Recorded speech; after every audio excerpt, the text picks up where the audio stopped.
see. To the next one. Sorry, I was thinking good lord. No, not touching that one. As a movie star.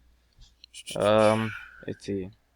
A delusional young man begins an unconventional relationship with a doll he buys on the internet. The movie star, the same doll. It doesn't really. She's famous. He's happy about it. Okay. As a skydiving partner. How about as a skydiving partner? Your blow up partner is a skydiving partner. I don't know why these people need to fake. I have to use these random things for this. Like, why? For skydiving? Come on, it's additional lift. Not gonna help you. It's like a plane. They were made out of paper and wood before that. That partner's gonna abandon you. Yeah, she's like, I don't need you anymore.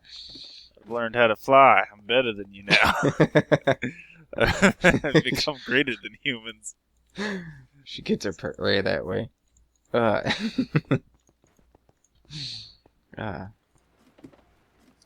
It's very crazy because like they're holding on to them and they're like they have like flight suits on them. Like that's the most professional picture you could take with such a thing.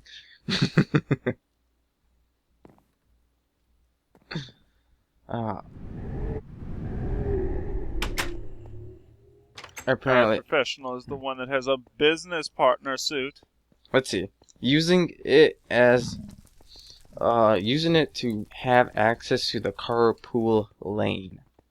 In order to gain access to the carpool lane on the highway, there are countless reports of people using dolls as their second passengers. The dolls in the photo above was napping on the passenger side of a Seattle man's car one morning as he drove to work. He was pulled over by a state trooper and issued a fine for violating the state HOV lane rules. At least they used that one creatively. I think they all used them all creatively, except for the movie star one. That was just weird. It's just like the relationship issues there. But I still like the one where he made a hoodie out of it. No, he didn't.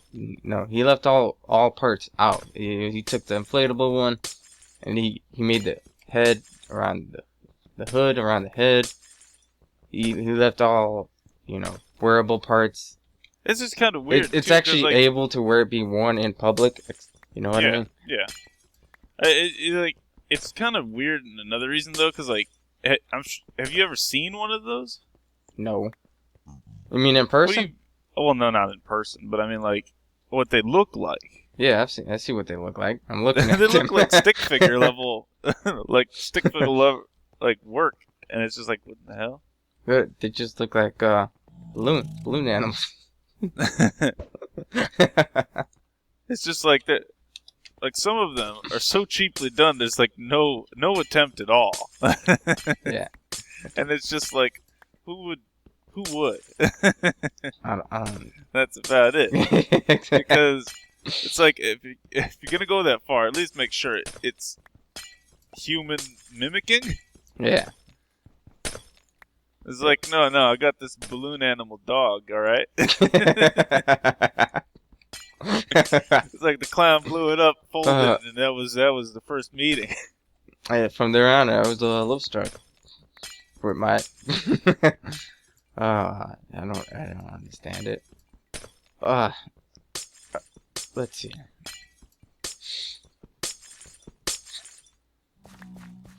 To prove a point in advertising.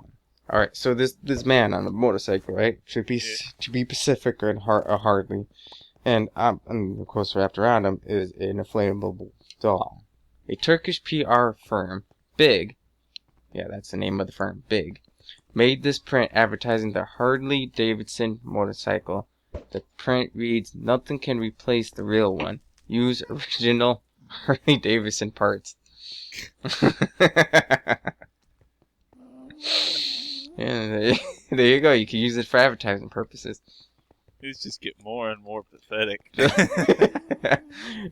You're like, you need a raft? Forget that. You wanna get this? The raft was functional. Same with the carpool one, except the carpool one's more creative, you know? Oh my god. Yeah. I have to admit lava. that is like a cheapskate's way of trying to get by. See, now, the question is like, how well did he even try, though? Because, like, it could be as easy as, like, you know, I just, you know, put it in the seat, and then there you go, it went off. Or it could be as difficult as I put it in the seat, I wrapped it up like it was winter, and then we went through there. Because I will tell you, if he wrapped it up like it was winter, he would have had a harder time having a problem, you know? Yeah. Because at least it would have seemed like it. I mean, put enough pillows on that side. It was spring. You could tell from the background. Just it was summer you could just tell from the image. I don't think he could have got away with it, but I agree with all winter. The right angles and the right suiting pieces, he could have done it. Yeah, with winter you can get away with it. I believe winter. Although I think you could get away with a lot during winter because it's so cold and snowy that you might not be able to even see them. Other than a negative driving habit, I don't really see. Wait, hold on. 1, 2, 3. 1, 2, 3. There we go.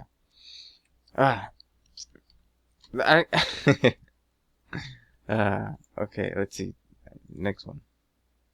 Number 10, which is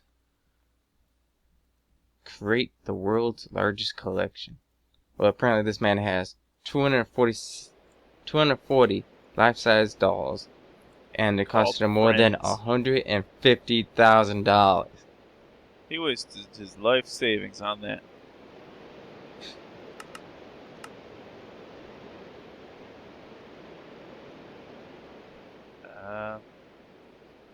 Oh yeah, I gotta wait for these things. No! There's always some part of this that has to be done in such a way. Let's see, I don't want to. I'm getting some good things that I want to click on, but I'm just somewhat terrified to click on it because it looks weird, really weird. Like there's a potato face man. Haven't you even working on that wall though? Yeah, I'm working on the ceiling. Lie. I'm working on the ceiling. You lied. Can you make it stop raining?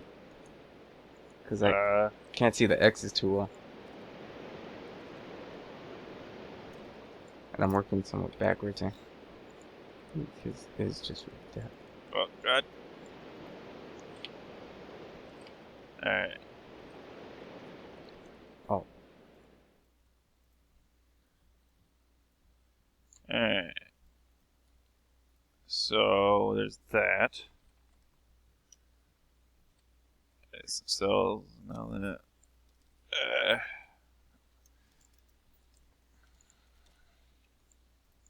I don't think I've ever used any of these mining pipes. I don't quite remember what they go to.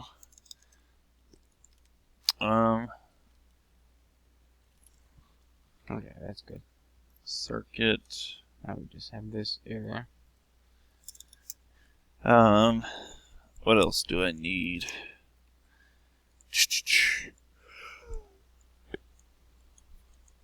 I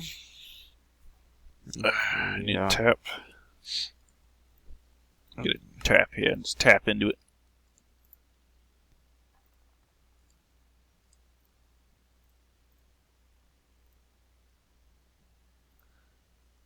I think it's on top. Wait a minute. Yeah. What have you done?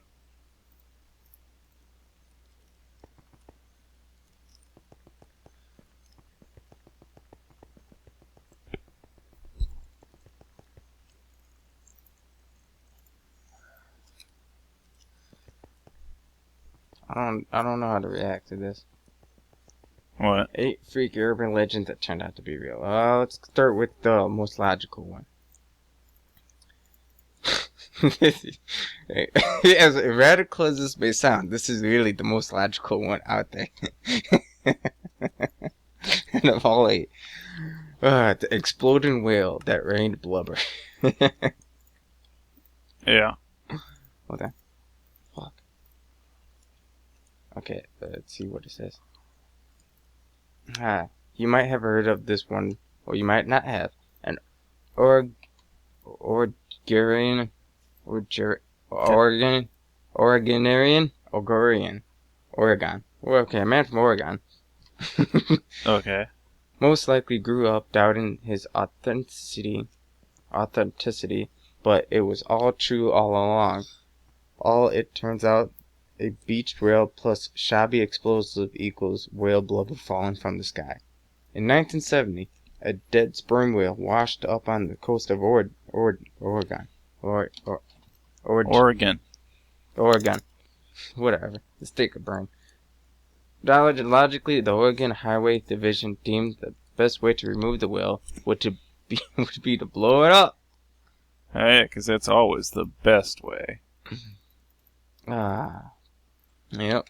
I'm gonna blow up the whales we have now.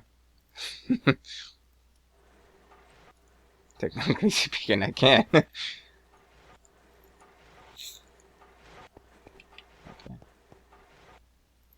Oh, crap. Already out of gold. Holy shit! Well, the roof is completely ready for... Completely ready for what? Oh, did you actually get it encapsulated now? What? Hold Closed? on. I need to go to the Twilight to get more bookshelves, because that's the best place to get them. But right now I was, like, mathematically labeling down where I was going to place each lamp. Uh-huh. So it wasn't going to look all sloppy. And actually evenly code it. The Grosby of real-life boogeyman. The Grosby. The Cropsy. Cropsy. It's Cropsy legend. Developed around the 70s and 80s after several children went missing in Staten Island. The story told powerful in the recent documentary entitled The Cropsy initially revolved around a classic but creepy boogeyman type figure who stole children. Unbreadable. Let's see. Cropsy director Joshua Z-Man remembers when he was young and growing up in Staten Island, our counselor would lead us through the woods past Seaview and would beg to go in there. Inevitably, one of them would come out with an axe yelling that he was Cropsy. Meanwhile, nestling in the woods near the Willowbrook State Facility for mentally challenged children, an institution now notorious for the squalid living condition. In the 80s, police finally began to hone in the man named Andrew Rand, a former Willowbrook employee who had since lived out in the woods. He was a drug user and possibly an occultist.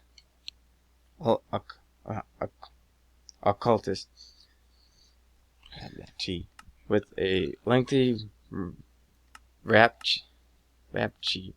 What the? It's perfect condition for a new real-life boogeyman. Was never officially charged with state child murder. Randy is currently serving 50 years for life of kidnapping and first-degree murder, and is still on the top suspected in the Cropsy disappearance. So it's pretty much this guy was a boogeyman? Was because he kidnapped children? I don't know how that works. I don't know boogeyman legend. Well, sometimes they just call them people. I don't know, though. I don't know the boogeyman legend either. I never really cared about it. I just thought it was a... I don't think I ever heard about him as a kid either, really. Yeah, I think that's... It may depend on, like, where you live, you know? Mm-hmm. Yeah. Like, you might run into it more than... What was the secondary thing you gave me? Yeah, lead. Useless. Alright.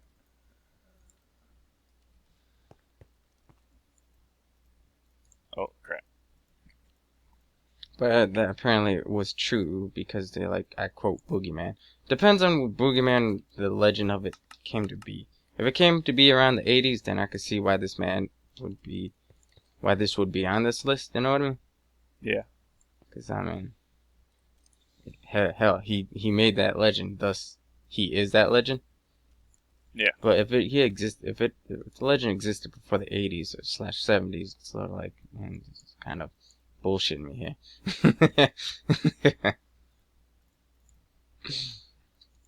Steel.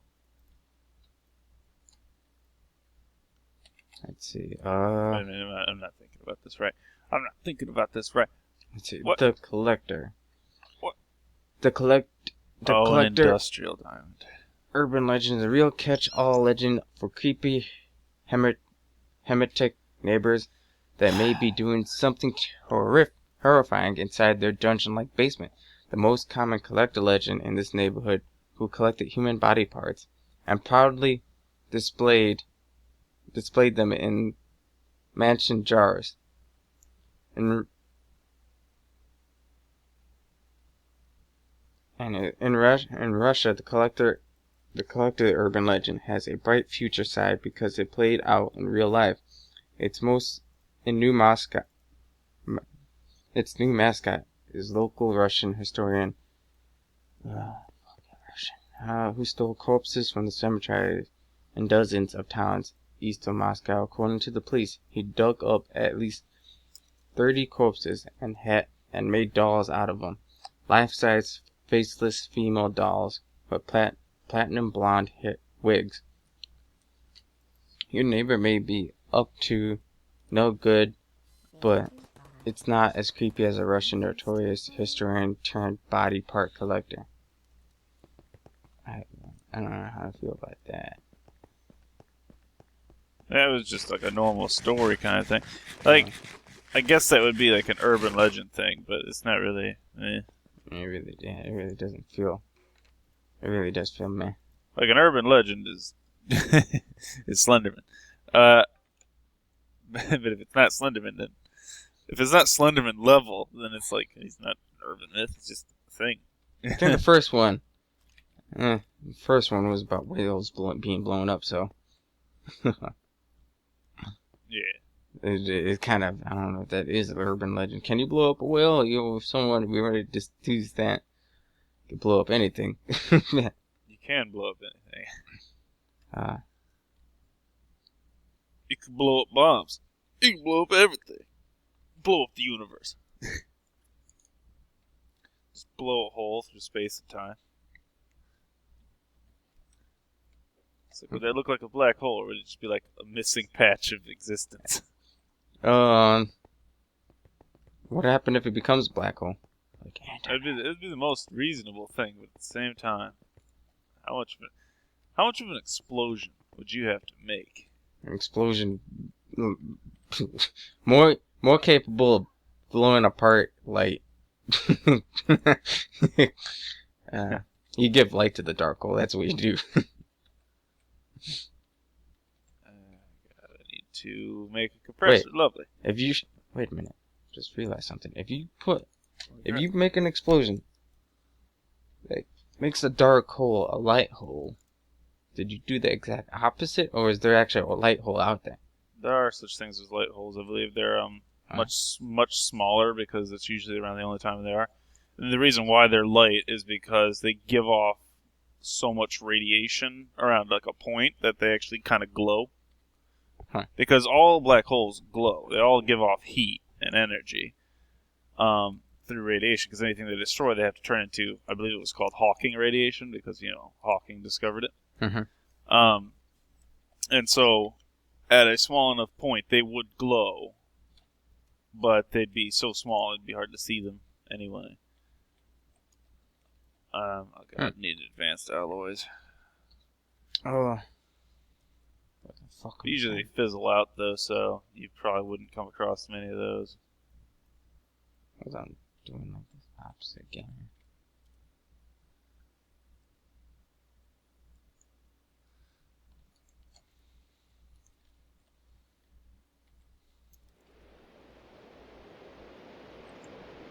I need okay, I got some. I need tin is one of them. Tin.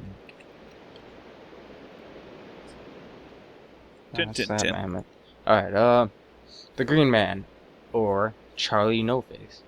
Apparently, this is actually a face here, so this is interesting. He does have no face. If you go to a highway diner, and this is how the legend goes. If you go to a highway diner in western Pennsylvania and ask if you could see the Green Man, you may hear some silverware clanking to the floor. The Green Man, or the Charlie No-Face, is a long-standing urban legend of a green glowing supernatural entity or demon that wanders the backcountry roads at night. Let me just say this. I hate how this person structures their sentences. Because you're the one who decided to read his sentences. Well, alright, the legend is based on a real person, Raymond Robinson, who was nearly fatally injured in an electrical accident when he was young, and he lost his eyes, nose, one ear, and one arm. His skin was so badly damaged, it gave off a strange hue, which is where the Green Man originated. See, that was one whole sentence. Ostracized from society, Raymond walked the country roads from western Pennsylvania by night because this was the only time he could go outside without causing mass hysteria. Once again, people who don't know anything just causing problems. Well, yeah, but apparently people, I don't know why there was no help for him in the first place, because it's sort of like, you know what I mean? It's just sort of like, hey, you're dead to us. You know what I mean? Yeah. It's just, you're treating a man bad then. Yeah.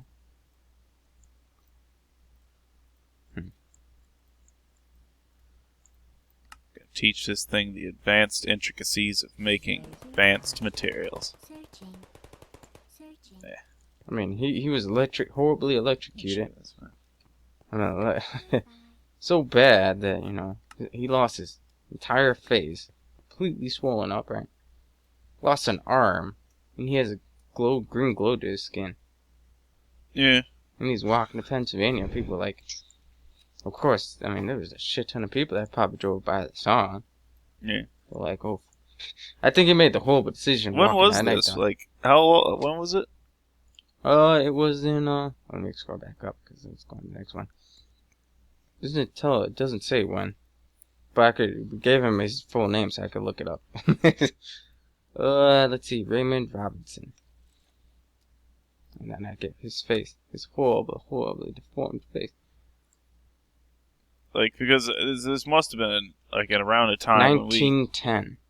1910? He died in 1985 at the age of 74. He stayed in Pennsylvania, however, he traveled from... let's see. I do need to do this. Adult life. Robinson lived in Coppell and spent his days at home with relatives making doormats, wallets, and bullets to sell. Because of his appearance, he rarely ventured out during the day. However, at night he went for long walks on a quiet stretch of State Route 351, feeling his way along with a walking stick. Groups of locals regularly gathered to search for him. Walking along the road, Robinson usually hid from his curious neighbors, but would sometimes exchange a short conversation or a photograph of beer or cigarettes. Some were friendly, others were cruel, but none of his encounters deterred Robinson from his nightly walks. He was struck by cars more than once. He already survived electricity and all that, so I mean... He stopped his walking during the last year of his life. Holy shit. And he retired in Beaver County Genetic Center, where he died at 74. Wait, he lived to 74? Hey, he lived up to 74. Oh, my goodness. Now let's see this accident. Robinson was 8 years old when he was injured by an electrical line on Morado Bridge outside Beaver Falls while attempting to view a bird's nest.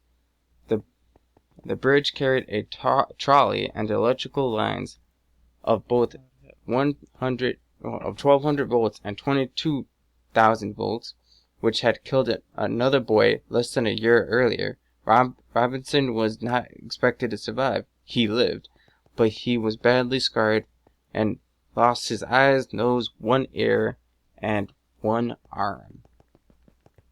Yeah, he's pretty beat up in there. And that's urban legend, that is true. He did really lose a lot of stuff there, so... Yeah. I was thinking about, like when this was, because there was a guy who lost his face to, like, a bread mold or whatever. Like, I guess he had, like, a really bad reaction or whatnot with it, and he, like, his face was being really damaged and all that, so in the end he ended up losing, like, the front of his face, and I don't know if he got to keep his eyes or not. He might have lost those too. Like, this it was pretty bad, unfortunately, for him, you know? Yeah. But, was it he had, like, because this was around our time when we actually had, like, ideas on how to do this. I think a doctor, like, implanted, like, a sort of hook thing on where his nose used to be, right? Because his skull was mostly there. And he has a clip-on face. Holy sure. It probably looks odd considering, you know, the uncanny valley. Sort of, you know, he's close, but he's not really. Just a little bit. It looks a little bit. I mean, he's still got his lower lip, I think, so he can still seem somewhat normal when he talks or whatnot. But like, it's slightly odd, but he doesn't seem that bad, I don't think. Let me see here. How did I make this? Oh God, more reinforced stuff. I need 4 of these.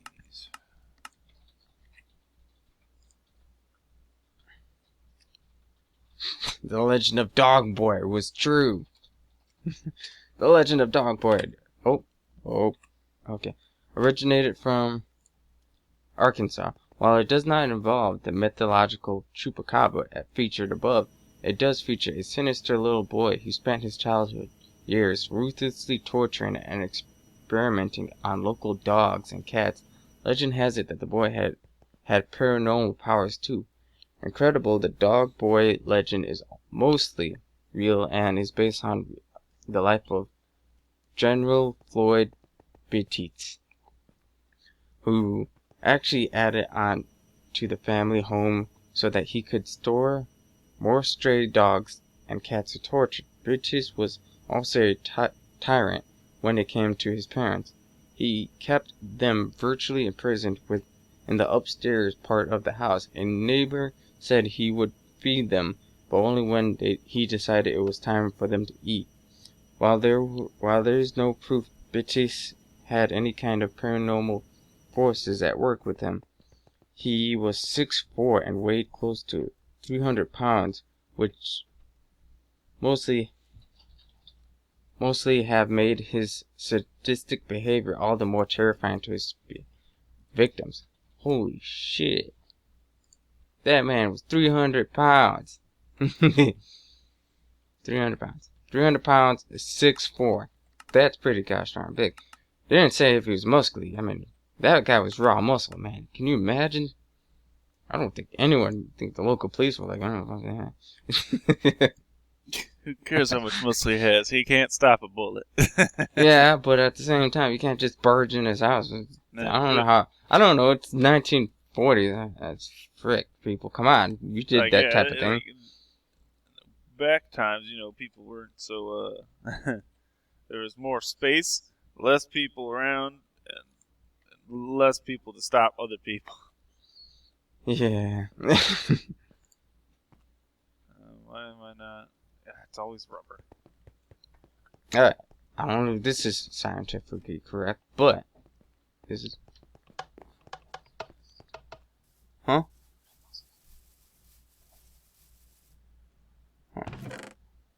Oh. Okay. Let's see. Frozen, solid, and surviving. Wait, hold on.